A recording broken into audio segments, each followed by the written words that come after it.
आता पाहूया महत्त्वाच्या 25 बातम्या। अजितदादा राजकारणात आले तेव्हा मी देखील राजकारणात येण्याची इच्छा व्यक्त केली होती। राजकारणात आलो असतो तर तेव्हाच फूट पडली असती। शरद पवारांचे पुतणे राजेंद्र पवार यांची प्रतिक्रिया। तुतारी चिन्ह गावागावात पोहोचवा। बारामती मतदारसंघात प्रत्येक गावात 2 तारखेला कार्यक्रम घ्या। शरद पवारांच्या पदाधिकाऱ्यांना सूचना।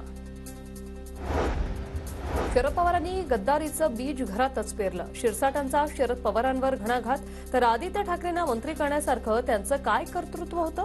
शिरसाटांचा सवाल। एसआयटीच्या माध्यमातून मुख्यमंत्री शिंदेंचं टार्गेट आहेत का?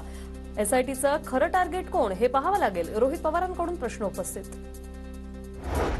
अजित पवारांनी माझ्या मतदारसंघातील एका गुंडाला जवळ केले। मला अडचणीत आणण्यासाठी गुंडाला जवळ केले। आमदार रोहित पवार यांचा अजित पवारांवर गंभीर आरोप। बारामतीमध्ये सुप्रिया सुळेंचा जनता दरबार। जनता दरबाराच्या माध्यमातून नागरिकांच्या अडचणी सोडवण्याचं काम। बारामती लोकसभा मतदारसंघासाठी शरद पवारांचे नातू युगेंद्र पवार मैदानात। युगेंद्र पवारांकडून बारामतीत भेटीगाठी। सुप्रिया सुळेंसाठी प्रचाराला सुरुवात। चव्हाण भाजपच्या आतमध्ये जाऊन अजगरा एवढे मोठे होतात का? मला चिंता। भाजप खासदार अजित गोपछडे यांची टोलेबाजी। तर भाजप हा पक्ष भल्या भल्यांना समजत नाही। खासदारकीसाठी माझं नाव येईल मला माहित नव्हतं, पण अचानक आलं। अजित गोपछडेंचं वक्तव्य। फडणवीसांनी मराठा समाजासाठी काय केलंय? भाजपकडून वृत्तपत्रात जाहिरात। जरांगेंच्या आरोपानंतर भाजपचे कार्यकर्ते। राजेंद्र सावळेंकडून संभाजीनगर, बीड आणि जालन्यातील वृत्तपत्रात जाहिरात प्रसिद्ध।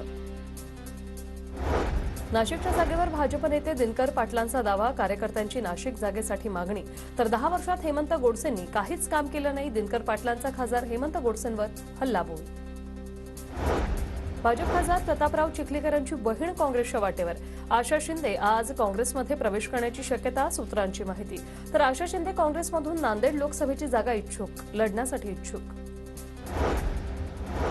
लोकसभा निवडणुकीच्या पार्श्वभूमीवर जनता दल सेक्युलर महायुती सोबत। जनता दल सेक्युलरचे प्रदेशाध्यक्ष नाथाभाऊ शेवाळेंचं बावनकुळेंना पत्र। पत्रात महायुती सोबत असल्याचा उल्लेख। भाजपचे राष्ट्रीय अध्यक्ष जे.पी. नड्डा 4 मार्चला नागपूर दौऱ्यावर। भाजप युवा मोर्चाच्या राष्ट्रीय अधिवेशनास मार्गदर्शन करणार। मंत्री नितीन गडकरी, देवेंद्र फडणवीस, चंद्रशेखर बावनकुळे उपस्थित राहणार। शरद पवारांच्या सभेनंतर अजित पवारांची मंचरमध्ये सभा। वळसेंच्या मतदारसंघात पवारांची सभा झाल्यानंतर अजित पवार 4 मार्चला उत्तर सभा घेणार।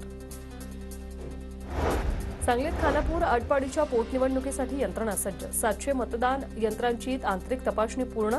जिल्हाधिकारी डॉ. राजा दयानिधी यांची माहिती।